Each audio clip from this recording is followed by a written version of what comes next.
inkosi lesinayo siyafisa ukukhuleka enkosini ama-officials wonke ngenxa yesikhathi nomphakathi wonke khona nabantwana manje-ke ne-Duncan Good nawonke khona no-president weNATO Sifiso Sindingelele ngoba ama-unions wonke akhona nesathu ikhona uma sikhuluma ngezemfundo sijabule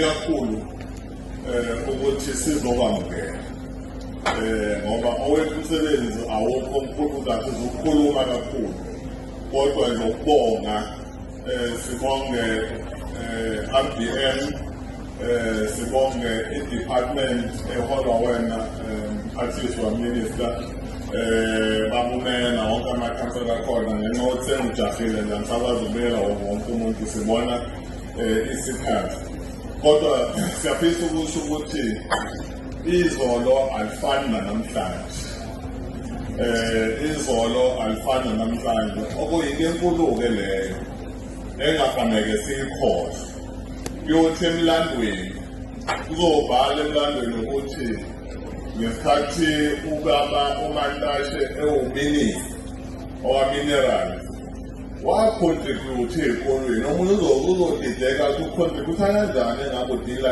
namayini umlando lo ngeke ushintshe emphathisi futhi ngelinye ilanga-ke kubalulekile ukuthi abantu bazi ukuthi i-contribution that we have made as a department engaging with private companies. That's why we are preaching the issue of triple P. That just work together in terms of public-private partnership.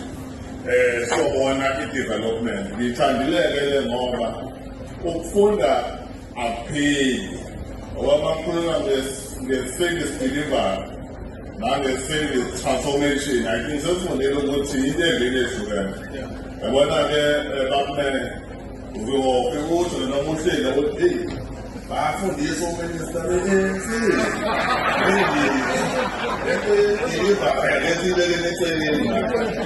ukuba nathi yakho ukwazi ukuyisayitha because citing is very important in life ukuthi kwenzakalani and we really appreciate this opportunity but I think bashilo abekhulume before me ukuthi we're not just handling or to hand over infrastructure projects because with the school usetshile uminister ukuthi kunanele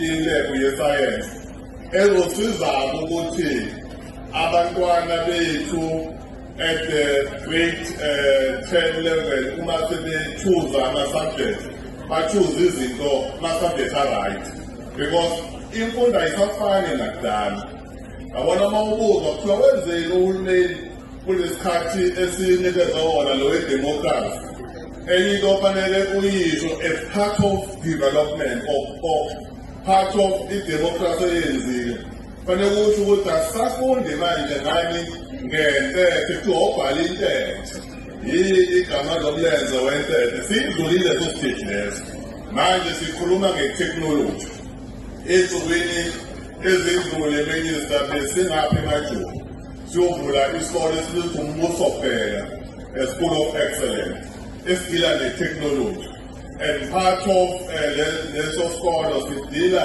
nama-engineering lokukhuluma nge-mining engineering izoba yiphathi yezinto ezifundiswayo. We want to build the number of focus schools azodila with specialization.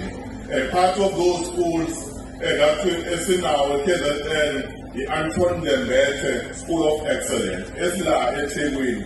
Part of those schools esikhona KwaZulu-Natal i-Maritime School esizozivula safuna ukuthi sesiphi igama sibenza umthombela sinikeze igama ngoba uma sikhanda iy'kolo sibize iy'kolo fanele sibize ngabantu abenza kahle singasibizi nje ngohlumuko engakaze ayenze i-engineering kodwa vele singawubiza phela iholo nakanami ngikhona ekuhlaleni. Was saying that because we want to recognize those who came before us, who contributed ukuthi namhlanje sibe khona la That's why namhlanje lo mlando khona akekho ozokwazi ukuthi awu-erase.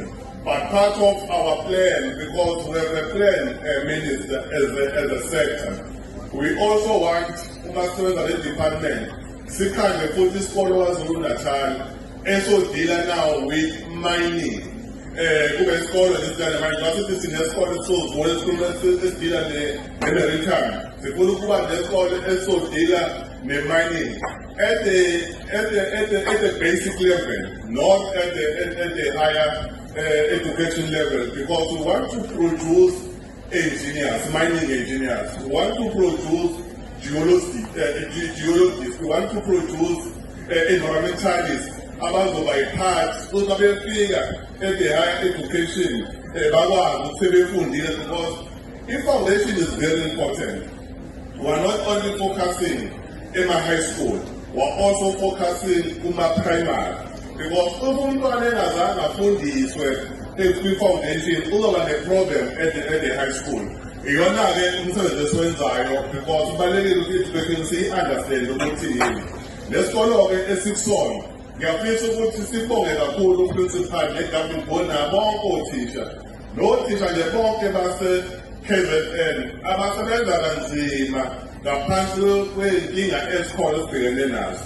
Kodwa waseyini with the limited resources we have, we shall overcome whatever challenges that we are faced with.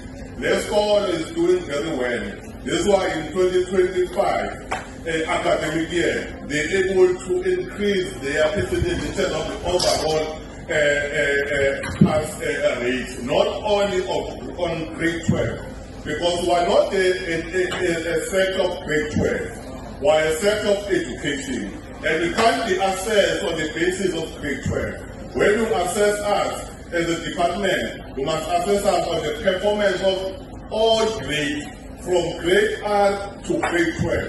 But in terms of the overall in the school, they performed very well, because in 2024, in terms of their pass rate, Babelo 83, Gotland 2025, Babano 86. Also, we call that improvement. Especially like the one kodwa siyafisa futhi ukuthi sibonge nabazali ngoba i-education ihlukile.